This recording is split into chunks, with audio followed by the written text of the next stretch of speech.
পশ্চিমের কুপ্রভাব পূর্বে আটকাতে একজন বিশেষ পর্যবেক্ষক নিযুক্ত করল জাতীয় নির্বাচন কমিশন। এছাড়া ভোটে কেউ কোনো ধরনের গণ্ডগোল করার চেষ্টা করলে তাকে সারা জীবন ভুগতে হবে। রাজ্যের মুখ্য নির্বাচন আধিকারিক শ্রীরাম তরুণীকান্ত সোমবার সন্ধ্যায় সাংবাদিক সম্মেলনে জানিয়ে দেন, পূর্ব ত্রিপুরা লোকসভা আসনের ভোট পর্ব নির্বিঘ্নে সম্পন্ন করতে সার্বিক প্রস্তুতি চূড়ান্ত। নির্বাচন কমিশন বিনোদ যোশীকে বিশেষ পর্যবেক্ষক হিসেবে নিযুক্ত করেছেন। আজই রাতের বিমানে রাজ্যে আসবেন তিনি। আগামীকাল পূর্ব ত্রিপুরা আসনের ভোট গ্রহণ।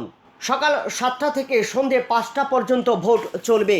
1645টি ভোট কেন্দ্রের মধ্যে 85% উপর কেন্দ্রে নিরাপত্তার দায়িত্বে থাকবেন কেন্দ্রীয় বাহিনী। তরুণীকান্ত জানান, ভোটে অনিয়ম করলে কেউই পার পাবে না।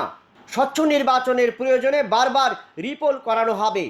সর্বস্তরের কর্মীদের সঠিকভাবে দায়িত্ব পালনের করার কথাও বলেছেন তিনি। সরকারি কর্মীদের উদ্দেশ্যে তার বার্তা, কেউ ভয় দেখালে নির্দিষ্ট স্থানে জানান। আর কোনো সরকারি কর্মী যদি অনিয়মে যুক্ত হয়ে পড়েন তাহলে ওই কর্মীকে চাকরিও হারাতে পারেন বলেও হুঁশিয়ারি দেন মুখ্য নির্বাচন আধিকারিক। ভোটারদের সংঘবদ্ধভাবে ভোট কেন্দ্রে গিয়ে নির্ভয়ে নিজেদের ভোটাধিকার প্রয়োগ করবারও আহ্বানে রেখেছেন শ্রীরাম তরুণীকান্ত। এদিকে রাজ্য নির্বাচন দপ্তরে আয়োজিত সাংবাদিক সম্মেলনে অন্যান্যদের মধ্যে উপস্থিত ছিলেন বিশেষ মুখ্য নির্বাচন আধিকারিক PR ভট্টাচার্য এবং অতিরিক্ত মুখ্য নির্বাচন আধিকারিক उषा जैन मॉग सह आरो अनेके। मामला है और कोई भी इसको ऐसा बुरी तरह से इसको देखना नहीं चाहिए। पोलिंग एजेंट सारा पॉलिटिकल पार्टीज को हमने अनेक बार बोला है, जब भी मीटिंग होता है कैंडिडेट्स और पॉलिटिकल पार्टीज को बोलता है कि आप अपना पोलिंग एजेंट को लगाइए। हमने अनेक बार ऑफर भी किया है कि आप अपना एजेंट को दीजिए, हम आपको उनको एस्कॉर्ट भी करेंगे। इस बार फिर से बोल रहे हैं कि आपका एजेंट को हम सेक्टर ऑफिसर और सेक्टर पुलिस ऑफिसर से एस्कॉर्ट भी करेंगे। अभी तो सारा कैंडिडेट्स आजकल तो टेक्नोलॉजी का युग है, सबके पास व्हाट्सएप वगैरह भी है। ये जो सेक्टर ऑफिसर और सेक्टर पुलिस ऑफिसर का टेलीफोन नंबर भी हम कैंडिडेट और पॉलिटिकल पार्टी को दे देंगे। अगला 1 घंटे में के अंदर उनको दे देंगे। अगर उनका पोलिंग एजेंट कहीं भी पहुंचना है तो सेक्टर ऑफिसर या सेक्टर पुलिस ऑफिसर को फोन करेगा, वो तो उसी इलाका में रहेगा, उसी इलाके में उसको पोलिंग एजेंट पोलिंग बूथ में उसको बैठाएगा। ये हमारा वादा है और इससे कोई भी कैंडिडेट या पॉलिटिकल पार्टी भी इसका फायदा भी उठा सकता है। और सबसे इम्पोर्टेंट चीज है, कोई भी इलेक्शन काम करना है तो एक आदमी का काम नहीं है, ये तो अनेक का है।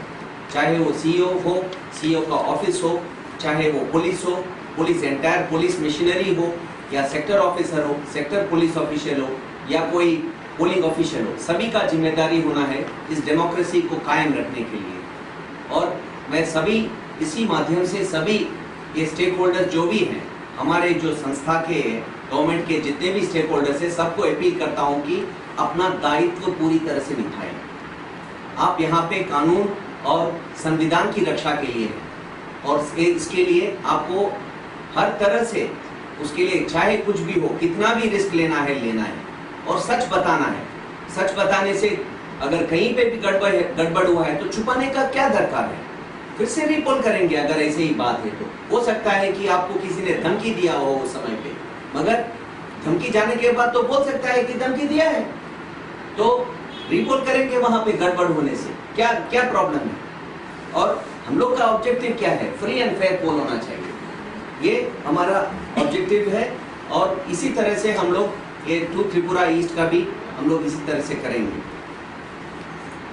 आपको एक और भी बात बताना चाहता हूँ कि ये त्रिपुरा का दृष्टि में देखते हुए सेंट्रल इलेक्शन कमीशन ने एक बहुत ही senior officer mister Vinod Joshi, जो यहाँ पे पहले भी डिप्टी इलेक्शन कमिश्नर थे और गवर्नमेंट ऑफ इंडिया में सबसे उच्च लेवल में रिटायर हुए हैं, उनको यहाँ पे स्पेशल ऑब्जर्वर नियुक्त किया है। ब्यूरो रिपोर्ट, आकाश त्रिपुरा।